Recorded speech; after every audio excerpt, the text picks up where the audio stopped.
ہمارے بعض وہ ملنگ بابے جو ہوتے ہیں وہ کہتے ہیں جی نماز پڑھنے کا حکم نہیں دیا گیا، نماز قائم کرنے کا حکم دیا گیا ہے، ہم نے دل کی قائم کی ہوئی ہے۔ یہ ان کی خود ساختہ توجیہ ہے۔ نماز قائم کرنے کا حکم اہل ایمان کو دیا گیا حضور کی وساطت سے، اور حضور علیہ السلام کو حکم دیا گیا کہ نماز قائم کریں، تو آقا کریم علیہ السلام سے بہتر اس کا مفہوم کون سمجھ سکتا ہے؟ تو آقا کریم نے رکوع اور سجود والی نماز پڑھی اور قیام نماز کا عملی اظہار لوگوں کے سامنے رکھا، پھر اس کے اندر کیفیت کس قدر ہو تو یہ پھر جتنی قربت اللہ کی بندے کو نصیب ہوگی اس قدر وہ آگے بڑھتا چلا جائے گا۔ تو اقامت نماز سے کیا مراد ہے؟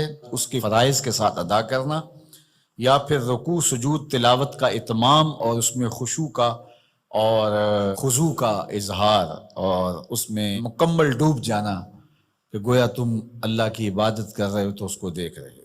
لیکن اگر ساری نماز ہی خیالوں سے بھری پڑی رہی اور تصورات کہیں اور بھٹکتے رہے اور انسان کھڑا نماز میں ہے لیکن بہکتا کہیں اور رہا، تو پھر وہ نماز کی صحیح اقامت نہیں ہوگی۔ تو اقامت صلاۃ سے مراد جو ہے وہ یا تو اس کو فرائض و واجبات کے ساتھ ادا کرنا، اور دوسرا مفہوم کے خشوع کے ساتھ پورے اراکین کا اعتدال اور اتمام، تو دونوں اس کے مفہوم بیان فرمائے گئے ہیں۔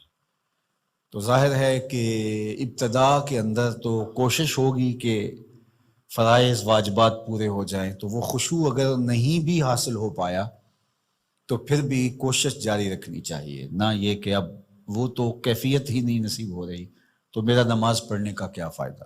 حضرت محدث کچھوچوی علیہ رحمہ سے کسی مرید نے کہا حضرت نماز پڑھتا ہوں لیکن لطف نہیں آتا، مزہ نہیں آتا۔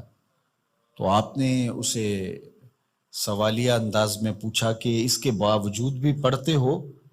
اس نے کہا جی وہ تو فرض ہے، پڑھتا تو ہوں۔ تو آپ جھومنے لگے، فرمایا واہ واہ، تمہیں مزہ نہیں آتا پھر بھی پڑھتے ہو؟ اس کا مطلب ہے تم مزے کے لیے نہیں اللہ کے لیے پڑھ رہے ہو۔ تو اگر لطف آ جائے، وہ کیفیت، وہ حظ، وہ تو بہت بڑی بات ہے، لیکن اگر نہیں بھی ہے تو اس کا فریضہ تو ہے اس کی طرف سے جو عائد ہوتا ہے، تو وہ شکل بنا کے تو کھڑے ہوں، وہ صورت بنا کے تو کھڑے ہوں، تو کسی دن وہ کیفیت بھی پیدا ہو جائے گی۔ خورش دے بدر را جو کب کو حمام کہ یک روز افتد ہمائے بدام۔ سعدی شیرازی فرماتے ہیں کہ دانے ڈالتا رہے، چوغا ڈالتا رہے، کبھی کبوتر آئے گا، کبھی کوا آئے گا، کبھی کوئی اور فاختہ آ جائے گی، لیکن کسی دن وہ بھی آ جائے گا جس کے لیے تم یہ سب کچھ کر رہے ہو۔ تو اس لیے محنت کو جاری رکھو، کوشش کرتے رہو، تو ایک دن انشاءاللہ اس کیفیت میں بھی چلے جاؤ گے۔ دروازہ کھٹکھٹانا چھوڑنا نہیں ہے، دستک دیتے رہو، کبھی تو بوا کھلے گا نا، کبھی تو آواز آئے گی کھلا ہے دروازہ آ جاؤ اندر، پھر اندر سرور کی وادی ہوگی، کیف کا جہاں آباد ہوگا۔ اور آقا کریم نے ہمارے لیے آسانی پیدا فرما دی کہ اللہ کی عبادت اس طرح کرو کہ گویا تم اسے دیکھ رہے ہو، اور اگر یہ نہیں تو کم از کم یہ کیفیت تو ہو کہ وہ تمہیں دیکھ رہا ہے۔